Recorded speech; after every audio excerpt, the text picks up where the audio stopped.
Halo brother, balik lagi sama saya di Gabut Channel. Channel orang gabut yang hobinya rebahan. Di video kali ini saya akan merangkum alur cerita dari film. Film ini adalah sequel dari Ice Speed yang pertama dan kedua. Sebelum memulai alur ceritanya, buat kalian yang suka dengan channel ini, tinggal subscribe saja. Kalau udah subscribe, kita mulai alur ceritanya.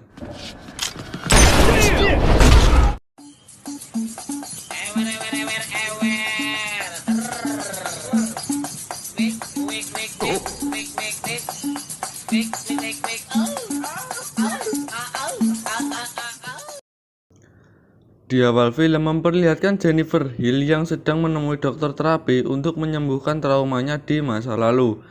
Lalu dokter tersebut menyarankan terapi terbaik adalah meluangkan waktu dengan orang-orang pendengar yang baik. Keesokan harinya memperlihatkan Jennifer yang lagi jogging di pinggir danau. Saat berlari, ia terus membayangkan masa lalunya saat dikejar-kejar orang di hutan untuk menggenjotnya. Singkatnya, saat Jennifer berlari, ia dihadang oleh beberapa pria. Dan saat pria itu memperkenalkan dirinya, Jennifer malah menembaknya tepat di kepalanya. Namun ternyata itu hanyalah halusinasi dari Jennifer saja. Ternyata Jennifer benar-benar trauma terhadap semua pria yang mendekatinya. Malam hari pun tiba. Saat Jennifer pulang bekerja, teman lelakinya pun berniat baik untuk mengantarkannya pulang. Namun Jennifer menolaknya karena ia takut akan traumanya.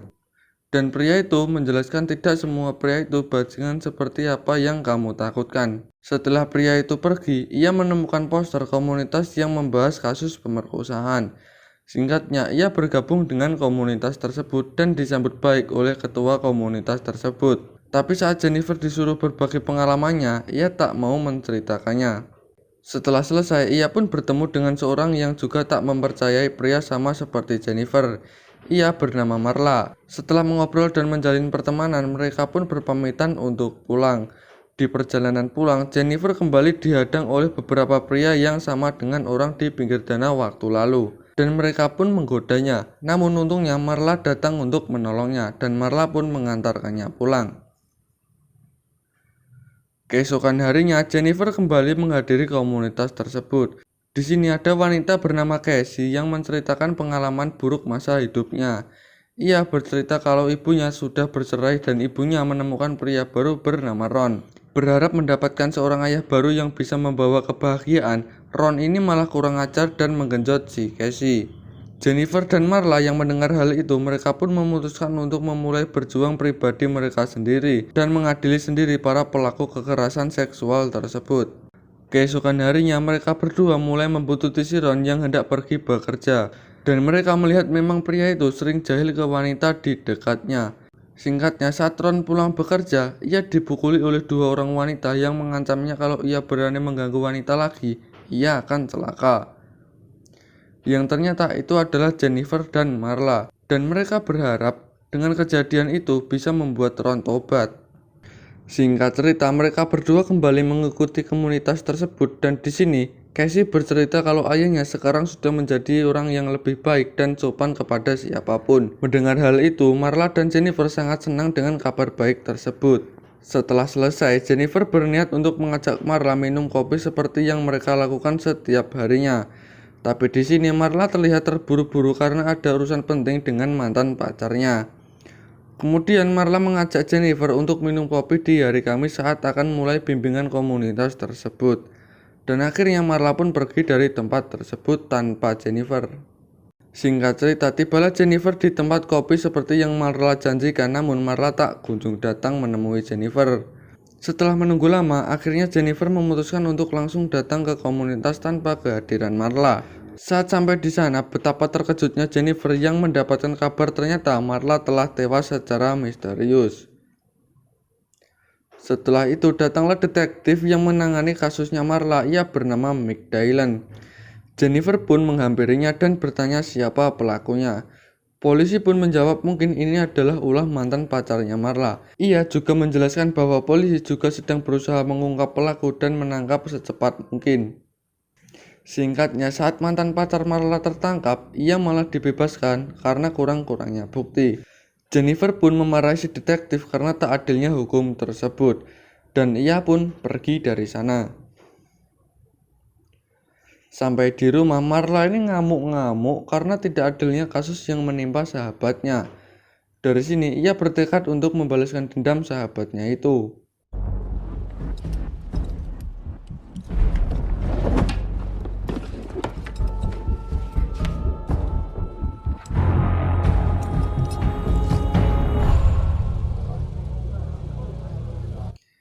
Ia pun mulai beraksi dengan mencari mantan pacarnya si Marla dan menggodanya untuk memancingnya keluar. Setelah berhasil memancingnya, Jennifer pun mengejek kalau Johnny-nya kecil. Mendengar hal itu, mantan Marla pun marah dan menggampar Jennifer berkali-kali. Setelah itu, ia menundukkan Jennifer dan membuka celananya sambil berbicara, "Sebaiknya kau menggunakan mulutmu untuk hal-hal yang lebih berguna." Saat Jennifer menyeruput Johnny-nya, tiba-tiba Not just the tip, sweetie. Jennifer pun memotong Johnny-nya. Tak hanya itu, ia juga memukulinya dengan linggis hingga ia tewas di tempat.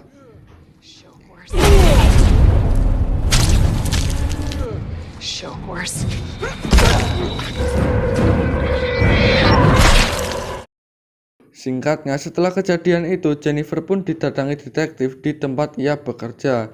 Ternyata si detektif telah mencurigai Jennifer atas terbunuhnya mantan pacar Marla. Namun dengan cerdasnya, Jennifer ini mengelabui si detektif hingga bebas dari tuduhan. Singkat cerita, Jennifer kembali datang ke komunitas dan mendapati cerita dari Casey kalau ayah tirinya si Ron berulah kembali dengan memperkosa si Casey berulang kali. Kemudian ada pria yang tak kuat mendengar ceritanya si Casey, ia bernama Oscar. Di sini Oscar marah dan berdoa agar ayahnya Casey mendapat hukuman mungkin dengan memasukkan pipa besi ke lubang TA1-nya si ayahnya Casey hingga ia tewas. Mendengar hal itu, Jennifer memutuskan untuk membalaskan dendam Casey dengan apa yang dikatakan Oscar. Malam harinya, Jennifer pergi ke toko Kang Bagong untuk membeli peralatan yang akan ia gunakan untuk balas dendam. Singkatnya, Jennifer yang sudah berpakaian ala anak lugu itu menemui si Ron dengan alasan bertanya alamat. Tak hanya itu, Jennifer juga meminta untuk diantarkan ke alamat tersebut. Setelah sampai, ternyata alamat yang Jennifer maksud adalah ruangan kosong yang hanya ada kasur di sana. Dan Jennifer pun langsung memancing si Ron dengan pose dan gaya yang mantap lah pokoknya. Dengan otak bulusnya, si Ron pun langsung mengeluarkan Johnny-nya. Tapi saat akan memasukkan ke lubangnya, tiba-tiba Jennifer menyetrum Johnny-nya sampai mengkeret hingga ia tak sadarkan diri. Setelah sadar, si Ron pun sudah terikat tanpa celana di sebuah kursi, dan Jennifer pun menggulingkannya dan memasukkan pipa besi ke lubang TA1-nya. Tak lupa, ia juga mengoleskan oli agar mulus saat dimasukkan. No! I'm begging you. Tell me what you want me to do. That's God. God.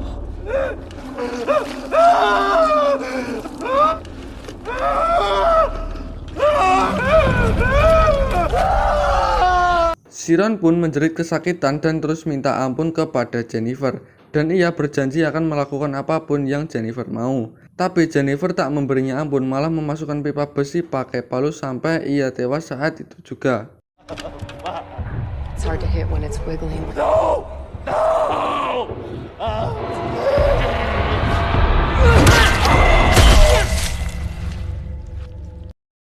Setelah itu, ia membakar semua barang bukti agar tak terdeteksi oleh polisi. Keesokan harinya, saat ia berkumpul dengan komunitas, tiba-tiba Oscar ditangkap oleh polisi atas tuduhan membunuh ayahnya Casey, si Ron. Karena ia yang merencanakan membunuh si Ron dengan pipa besi, dan Oscar pun dibawa ke kantor polisi. Sore harinya, Jennifer menemui Oscar untuk berbagi pengalamannya kalau ia juga pernah diperkosa. Lalu, Oscar juga bercerita saat ia kehilangan putri kesayangannya, di mana putrinya bunuh diri karena orang yang memperkosanya bebas dari hukuman. Karena hal itu juga, Oscar pun juga benci pada polisi sampai saat ini. Jennifer pun bertanya siapa yang memperkosa putrinya si Oscar. Ternyata orang tersebut adalah pemilik tempat nge-gym di suatu tempat. Setelah mendapat informasi tersebut, Jennifer kembali ingin membalaskan dendam putrinya si Oscar. Malam hari pun tiba, di mana Jennifer membuntuti orang yang dimaksud Oscar telah memperkosa putrinya. Namun saat Jennifer menyerangnya, orang tersebut dengan mudahnya menyerang balik si Jennifer hingga ia tersungkur dan akan menggenjotnya saat itu juga.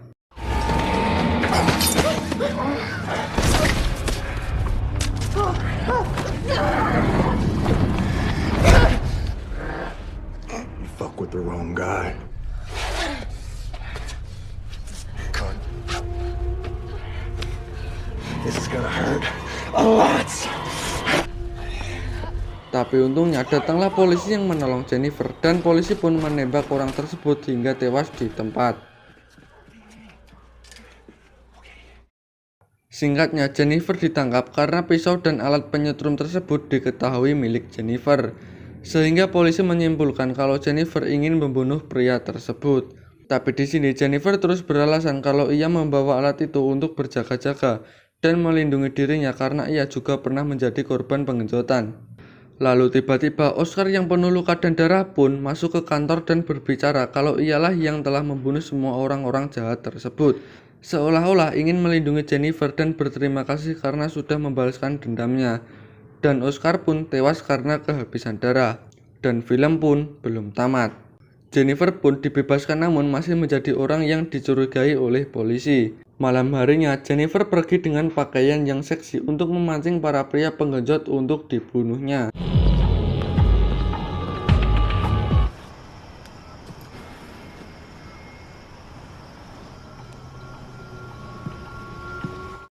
Singkatnya, Jennifer bertemu dengan pria pinggir danau waktu lalu dan Jennifer pun mengajaknya untuk bergenjotan. Dan saat akan melakukannya, tiba-tiba pria itu diserang Jennifer dan akan membunuhnya. Tapi untungnya detektif yang membuntuti Jennifer datang. Tapi di sini Jennifer akan tetap membunuh pria itu dan film pun tamat. Oke brother, itu dia alur ceritanya Ikan Hiu Makan Tomat. Buat kalian yang suka dengan channel ini silahkan subscribe saja. Oke, kalau sudah subscribe semoga kalian terhibur dan sampai jumpa di next video.